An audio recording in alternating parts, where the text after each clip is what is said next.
Hello everyone! Well, it's that time again, and I'm looking at the games I finished in September, though technically one of them I did finish on October the 1st. But before that, I need to say that the intro music here is from Bensound, which is www.bensound.com. The first game this month is the Darkside Detective.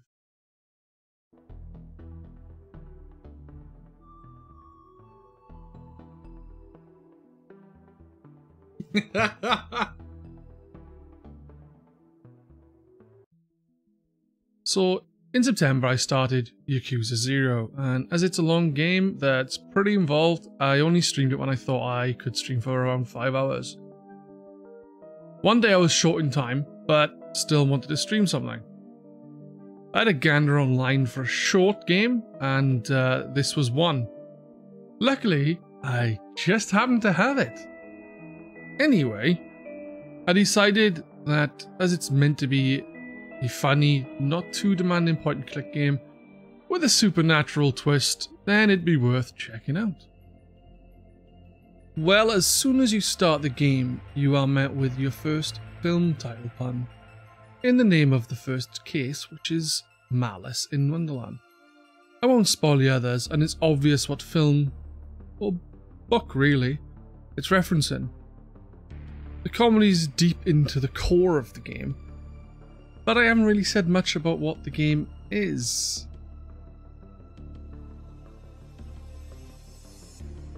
I did say it was a funny supernatural point-and-click game, and that was it. Basically, you are Detective Francis McQueen, and you work in the Darkside Division. You're accompanied for the most part by an officer called Patrick Dooley. The gameplay is in the typical fashion of point-and-click adventures, and like many, for example, Secret of Monkey Island, it also takes on the approach of being light-hearted and fun. You basically have to move from room to room or area to area, search for items that are usable in other areas or other rooms, which help you make progress in your case. Some items are simply used, like a key on a door. Others are combined to fashion another item, which are then used in a different way.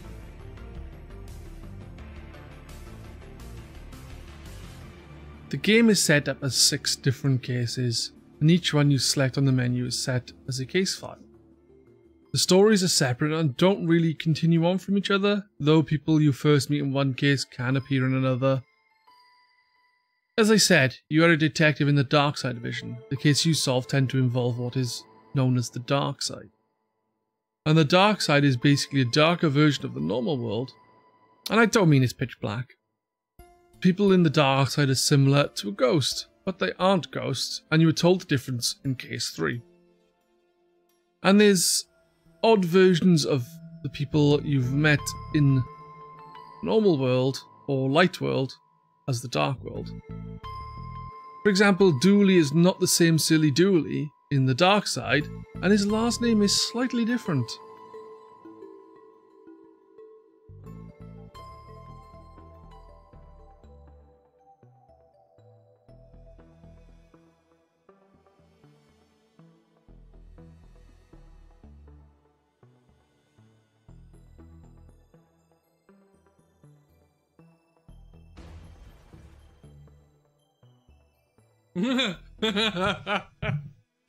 Whoopsie!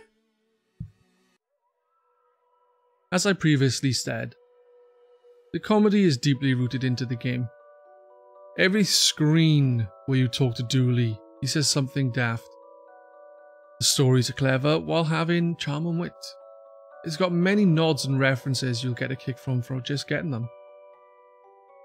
The game is pretty easy overall, though I did have one big moment where I thought I'd clicked something and I actually hadn't, so spent 30 minutes walking around and then feeling like an idiot afterwards.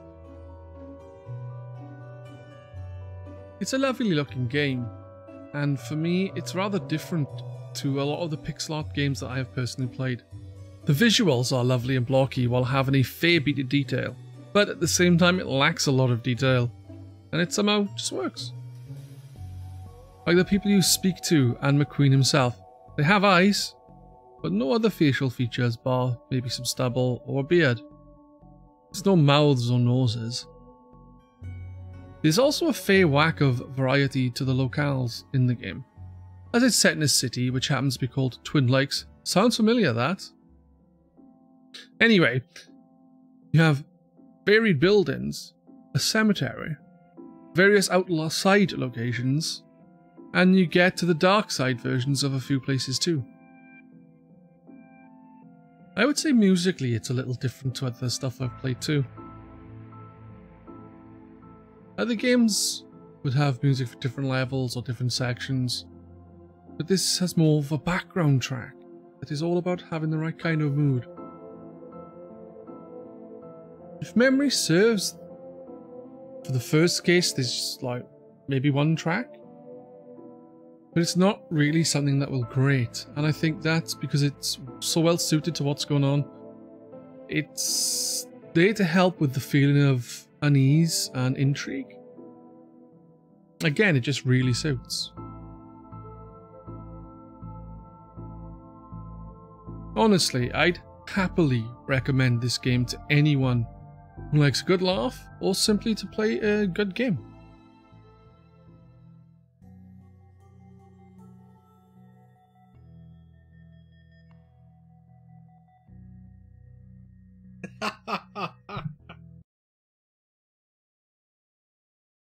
So, the second game I'm going to talk about is The Legend of Zelda: Link's Awakening. This was amazing. Enough said.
Okay, there's a fair bit to be said.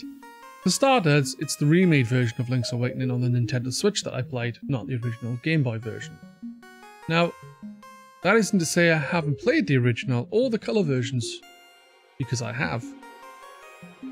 When this was first announced, there was a big divide between those who liked the look of it and those that didn't. Personally, I loved the look of it. I had this image of me playing with little Zelda toys and working my way around the game I set up on my bedroom floor. It put me in the frame of mind that I was playing with something. I know that's really bloody daft, but it did. I think it's a perfect fit for a handheld title, which is exactly what Link's Awakening was. Of course, the main reason people play a Zelda game is not for the visuals. While they do make up a big part of it, I don't think that's the main reason. The main reason, I believe, is the gameplay.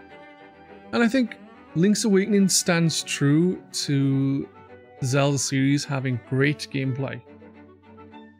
Now, this does have improvements to the controls, some quality of life improvements basically.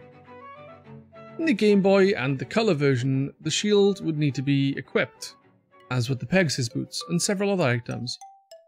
That isn't the case anymore.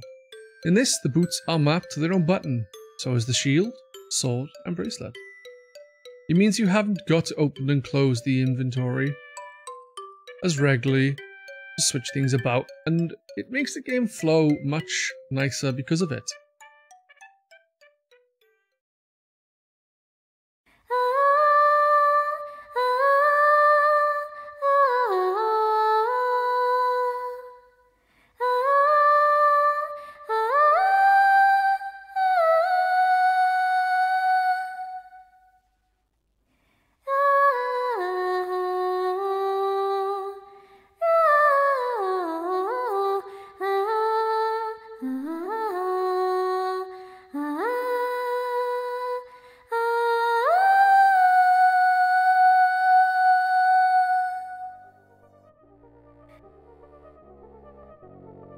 The combat is pretty simple for the most part.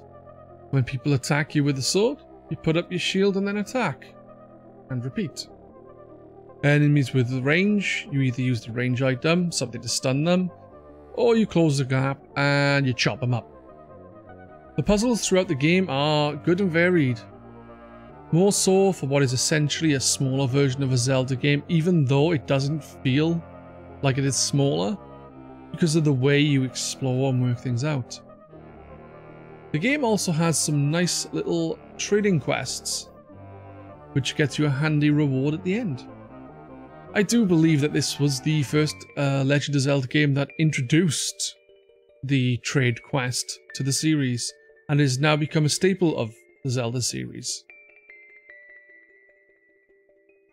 I think around half the trading quest is actually needed to finish the game, but after that, you just crack on for a lovely reward. The dungeons are very well designed, and apart from the 7th, aren't overly confusing. I felt that that one in particular was a fair bit more tricky than the previous ones, and there's a wall that isn't visible that you need to interact with. To be fair, I think if you look at the map you can work it out. Also, in another wall, it kind of hints that there might be something over the other side. So I do believe you can work it out, which I did, but it just took me a while. I just think the way it was designed is a little bit irritating because it's, again, not really visible. The bosses are well varied too, though the bosses are idiots as they basically tell you how you defeat them. It's more a very strong hint, which is handy for people who are less versed in Zelda. Obviously, I need to talk about the performance issues. The frame rate can get noticeably choppy at times. It happened to me a fair amount while entering and exiting buildings, when using the inventory and in the swamp, and then there were other times too. I know some are frustrated, but I personally found it to be a minor irritation that ultimately didn't affect my enjoyment of the game. It is a shame that there are these technical issues, and it is a blemish on a otherwise amazing remake. Well, I think I'm going on about the game a bit too long now. But basically, the game is a wonderful remake, and it is still a top tier Zelda. I know some ask, is it worth the asking price? And that's a hard question for me to answer. For me, I would say yes, absolutely. It's fairly short, probably taking around 15 hours for people less versed in the game. But it's an amazing 15 hours. I guess it really depends on what you value most out of the game, be it length or enjoyment, and that is going to come down to the individual.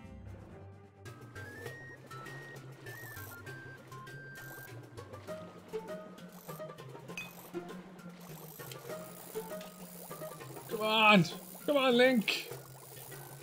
Fucking.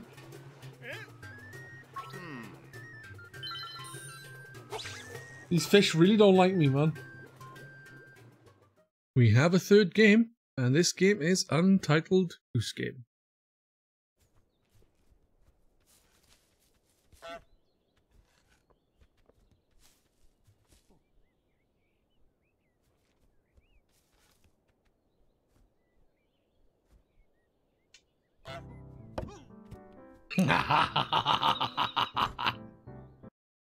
Honk. It's something I've been seeing a lot of on the internet recently.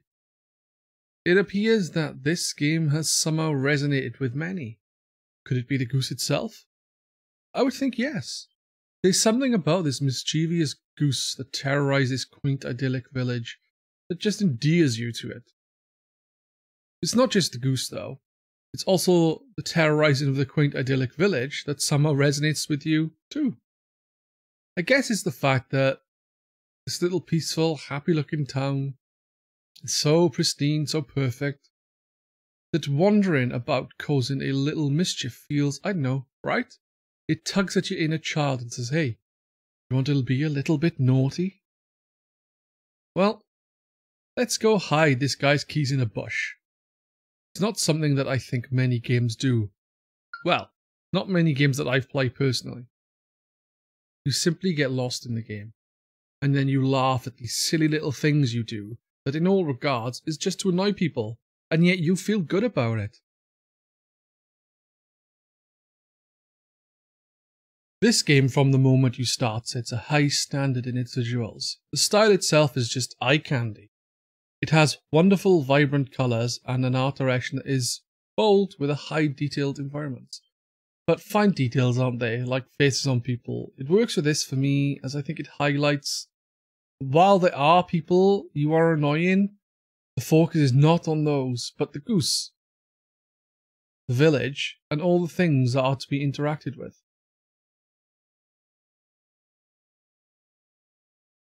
The game oozes charm with its visuals, but the gameplay is nothing to sniff at either. You are tasked with specific objectives to make progress through the village, starting with simple things like get into the garden, which is a nice simple way to start and sets the precedent of what the game will be like going forward.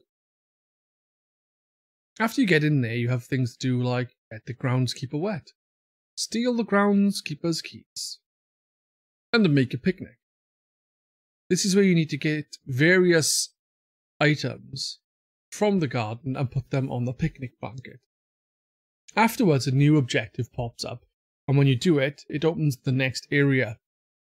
It's gated off like this for several areas, and even though it's gated off and you follow objective, it feels organic in its progression.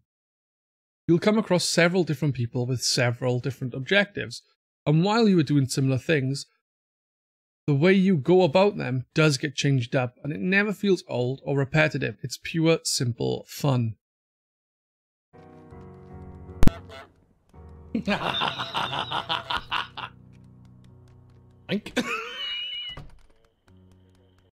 Moving on to the music. What you have here is, for me, a game that uses the music to really convey what is happening. Like I regularly mention, certain games have an ambient music, but this isn't, to me, that. Not really, anyway. When I say there's no music, I mean no music in certain areas. It's just the goose and the pattering of his feet.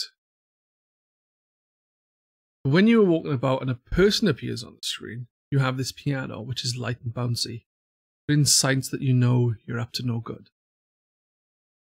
You then have the piano ramp up and get more frantic when a person spots you taking something and starts chasing you.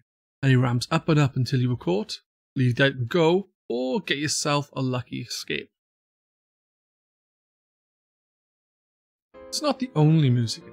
You get music in the game when getting to new areas. It fits. When you're walking around and there's no sound, it feels like this village, this perfect little village, is just at peace. No one has any problems. They don't have a care in the world. And you as this goose are seeing firsthand that everyone is enjoying that peace. Then, with the music, it really emphasizes how you get up to no good.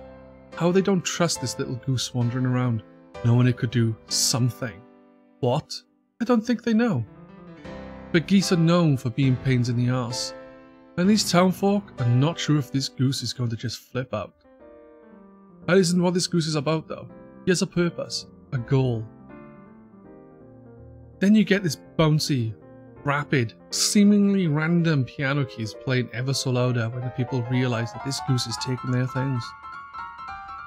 And they give chase, and the piano becomes louder, more erratic, and then stops. You escaped. The feeling of tension, the feeling of, I need this, but will they get me, passes. Then you start to feel at ease as you scope out the next character scene. Well, that's what I get from it.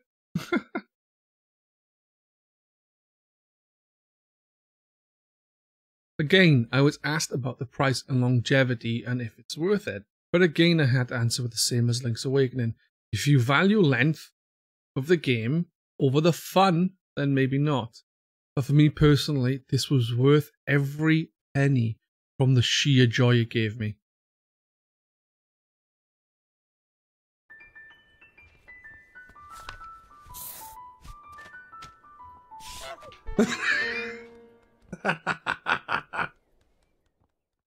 So I have a fourth game this month. I've managed to play 4 games, and it is Super Mario Maker 2. I don't mean I've completed the entire online side of it, I just mean the single player. You fucking son. Basically, I was a massive fan of Super Mario Maker. I thought it was brilliant. It wasn't really down to Nintendo. Why though? Yes, they made the game and gave people the tools to create the levels, but ultimately it was the communities whose levels that I enjoyed. They were the levels that brought out a range of emotions. Though the range of emotions was either happy bliss to super mega rage. It did have some very cool level that you could just simply enjoy for being, you know, well-made platforming levels. Then you would have some nasty crap that someone with no soul made to make you hate everything. It was great, but with Super Mario Maker 2, Nintendo decided to put in a single player that was not just a brief 20-minute tutorial set of levels. Don't get me wrong, these levels also serve up as this is the kind of shit you can do, but the levels are longer, more fully fleshed out, and actually feel like a proper level, not some crap just knocked together. Well, I've rather enjoyed this. It's not very difficult for the most part, but there were a few times where I cocked up and had to use a continue, or I was told by Luigi to stop being shit. Visually it's great to look at for the most part. I like the hub area, and while it's vibrant and colourful, it doesn't feel as dull and washed out as New Super Mario Bros. Series does, which is actually a theme in this game, and you do play a fair whack of the levels. You also have Super Mario Bros., Super Mario Bros. 3, and Super Mario World themes along with Super Mario 3D World, so there are a lot of styles and looks to the levels. The game controls great, like Mario games usually do, but I don't believe the physics are spot on to the original games. I assume it's like Super Mario Maker and uses New Super Mario Bros. As the base for the physics, though as Super Mario 3D World isn't interchangeable with the other themes, I think that uses different physics, but I could be wrong. It was fun going through the different themes and seeing the things you could and couldn't do. Even though I'm already familiar with Super Mario Maker and the games the themes are based around, certain things are only available in certain themes. For example, the raccoon leaf from Super Mario Bros. 3 and the wall jumping in New Super Mario Bros. 3D World also added the cat with the bell icon.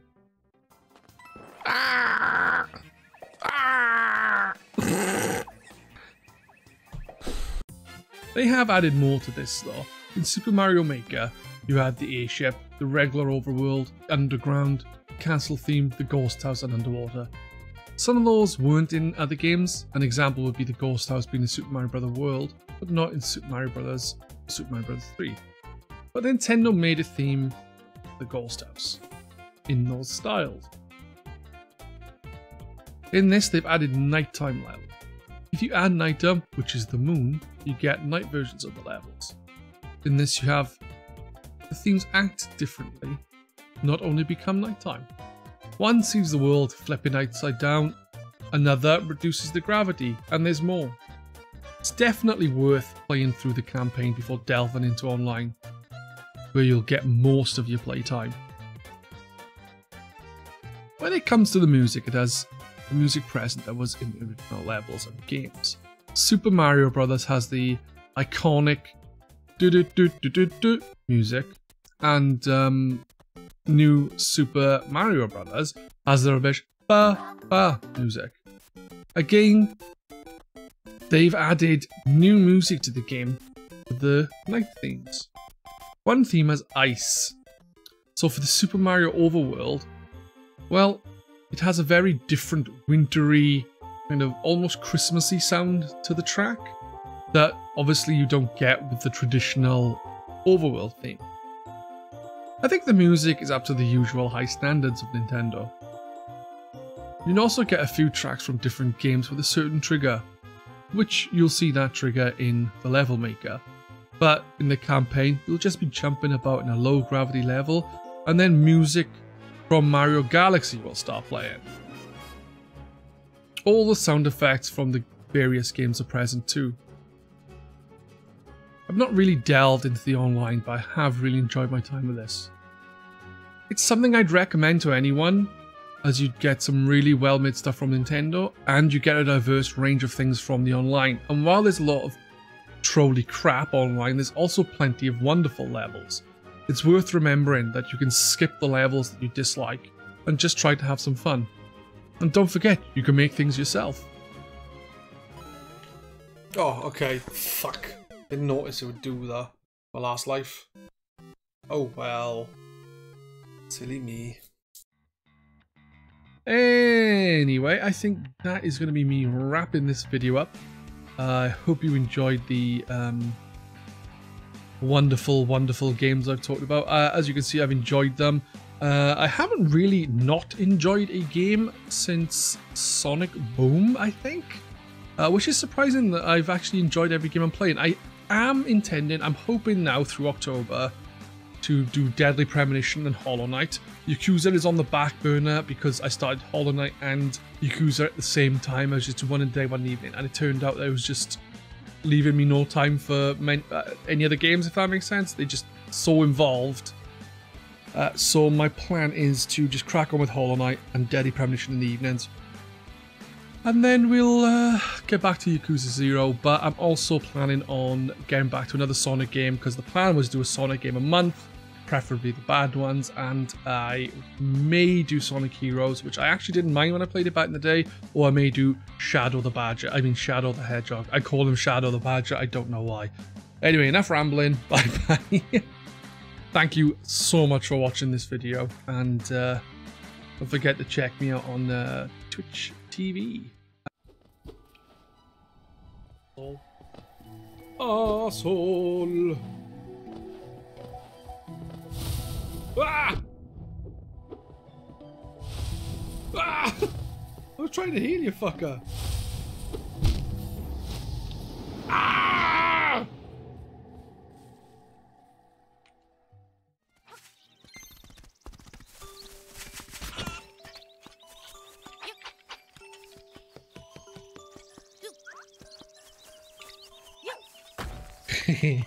I wasn't trying to throw at the kid. What are you on about? Stop lying, Grom. If it isn't the yard, Cumbers. Hold on. Why'd you rush us down here? I was having a nap. There's a plot afoot. You guys and I are gonna sort it. Ugh. Okay, let's get this done quick. Make haste upstairs, for I have a haggis cooking. Have you got any mayonnaise? You two are silly. Retrieved haggis.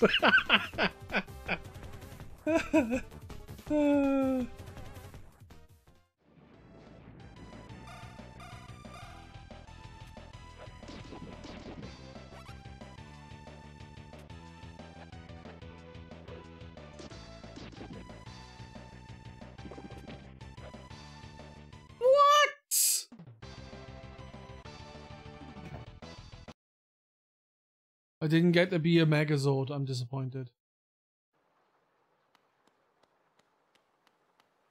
I'm not complaining. He's dead. Ding dong, the dick is dead.